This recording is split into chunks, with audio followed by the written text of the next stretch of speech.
नमस्कार, मैं रूबी फोगाट यादव। आज आप में से कुछ लोगों के सवालों के जवाब देने आई हूँ। मुझे ईमेल के माध्यम से, मैसेंजर के माध्यम से, फेसबुक कमेंट्स के माध्यम से, व्हाट्सएप के माध्यम से, फ़ोन कॉल के माध्यम से बहुत सारे लोगों ने या देश के बहुत सारे नागरिकों ने मुझसे सवाल किए हैं।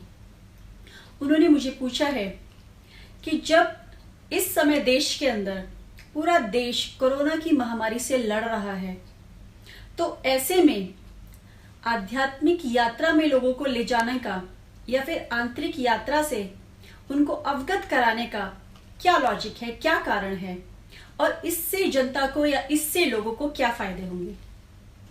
तो मैं आज आपके इन सवालों के जवाब देने के लिए ही यहां पर आई हूं।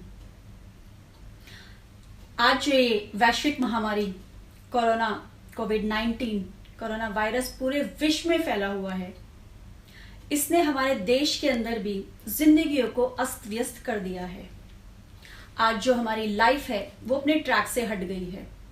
लोग बहुत ज्यादा परेशान हैं, बहुत ज्यादा दुखी हैं, लोगों के मनोबल गिर गए हैं, लोग अपनी हिम्मत हारते नजर आ रहे हैं, क्योंकि आने वाला समय भयानक समय है, ये कलयुग है। लेकिन फिर भी और देशों के मुकाबले हमारे देश के अंदर बहुत संयम है। देशवासी बहुत ज्यादा एक दूसरे का सहयोग कर रहे हैं, सोशल डिस्टेंसिंग का बहुत ज्यादा ध्यान रखते हुए इस कोरोना बीमारी को फैलने से रोकने में अपना पूरा योगदान दे रहे हैं। ऐसे में हमारी टीम के लोग, हम सभी लोग गरीब व जरूरतमंद परिवारों के साथ उनसे मिलते हैं, सोशल डिस्टेंसिंग का पूरा ध्यान रखते हुए उनके बीच जाकर उन्हें खाद्य सामग्री, फल, सब्जियां जो भी हम उन्हें उपलब्ध करा सकते हैं उनके बीच में जाकर वितरित करते हैं। सैनिटाइजर्स और मास्क भी उनके बीच में जाकर उनको हम बांटते हैं। हमारी पूरी टीम पूरे दिल्ली में, यहाँ तक कि हमारी टीम पूरे हिंदुस्तान में है, तो सभी लोग एकजुटता के साथ काम कर रहे हैं। ऐसे में एक बहुत बड़ा विचार मेरे मन में आया।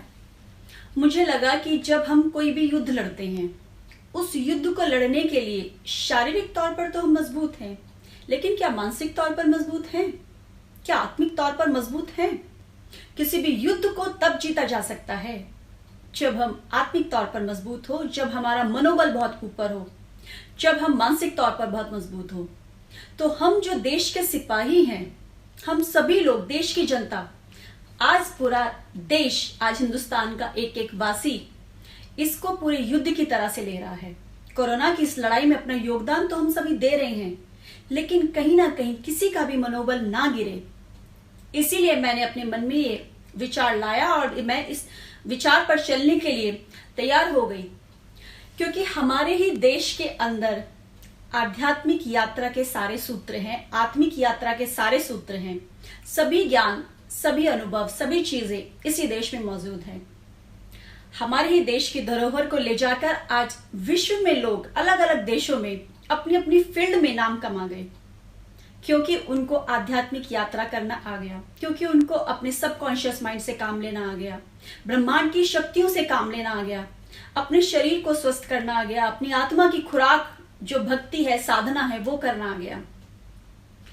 लेकिन हमारे देश के लोगों में ये जागरूकता फैलानी मुझे लगा बहुत ज्यादा जरूरी है, और इस समय पर तो बहुत ही अधिक आवश्यकता है, क्योंकि आध्यात्म आज हमारे देश की ही नहीं पूरे विश्व की आवश्यकता है। ये कलयुग है, और जिस वक्त कलयुग अपने चरम पर होगा, उस वक्त आध्यात्म की जरूरत हर एक इंसान को, हर एक व्यक्ति को, हर एक आत्मा को बहुत ज्यादा होगी। क्योंकि हम लोग सरवाइव तभी कर पाएंगे जब हमें इसका ज्ञान होगा।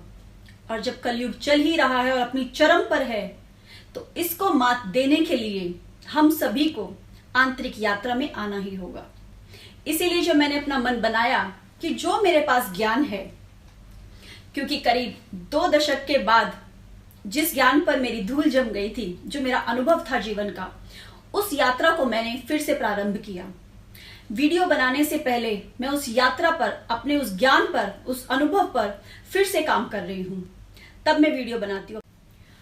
क्योंकि मेरी इन वीडियो के माध्यम से यदि किसी की काउंसलिंग होती है, किसी का मनोबल बढ़ता है, यदि कोई अपनी आत्मिक यात्रा में चलता है, अपने पास वो शक्तियां, ब्रह्मांड की वो ऊर्जा हासिल करता है, तो वो अपने जीवन को सुखमय बनाता है, तो इसका कहीं ना कहीं फल मुझे भी प्राप्त होगा, मेरे भी नेक कर्म में ये जुड़ जाएगा। इसीलिए लोगों की काउंसलिंग करना बहुत अधिक आवश्यक है, ये समय की मांग है। लोगों ने मुझसे जो भी सवाल किए थे कि राजनेत्री होने के साथ साथ मैं क्या आध्यात्म में भी कोई साध्वी या गुरुजन हूं, तो मैं यही कहना चाहूंगी कि मैं राजनीति में हूं, जनसेवा करती हूं, और ये भी राजनीति का ही हिस्सा है, क्योंकि जनसेवा करना हमारा मकसद है। हम लोगों के लिए हैं, लोगों की सेवा करते हैं, उनके जीवन को सुखमय बनाना ही सही मायनों में राजनेता का सही धर्म है। इसीलिए ही हम अपने देश में, अपने देश को विश्व गुरु बनाने में, आगे ले जाने में तभी पूरी तरह से सफल हो पाएंगे जब हमारे देश के हर नागरिक की छोटी से छोटी चीज का हम ख्याल रखेंगे, छोटी से छोटी बात का हम ध्यान रखेंगे, छोटी से छोटी जरूरत का हमें ध्यान रहेगा, हमारे संज्ञान में रहेगा। तो इसीलिए ही ये आज हम सभी की बहुत जरूरत है कि हम आध्यात्म में आगे बढ़े, अपने जीवन को सुखमय बनाने के लिए, अपनी ऊर्जा से काम लेने के लिए उन ऊर्जाओं को बढ़ाएं, शक्ति को बढ़ाएं, अपने दिमाग को बढ़ाएं, मस्तिष्क को बढ़ाएं, और इस कोरोना महामारी से लड़ने के लिए शारीरिक तौर पर मजबूत होते अपने आप को करने के साथ साथ हम मानसिक तौर पर भी यदि बहुत मजबूत होंगे तो डटकर मुकाबला कर पाएंगे, क्योंकि हमारा इम्यून सिस्टम मजबूत होना बहुत जरूरी है। और मेरी जो जितनी भी वीडियोस अभी तक आपने देखी हैं उन सभी में मैंने बताया है कि किस तरह से हम अपना इम्यून सिस्टम भी स्ट्रांग कर सकते हैं। तो आप सभी लोगों को मैं उम्मीद करती हूँ कि आपके जवाब मिल गए होंगे।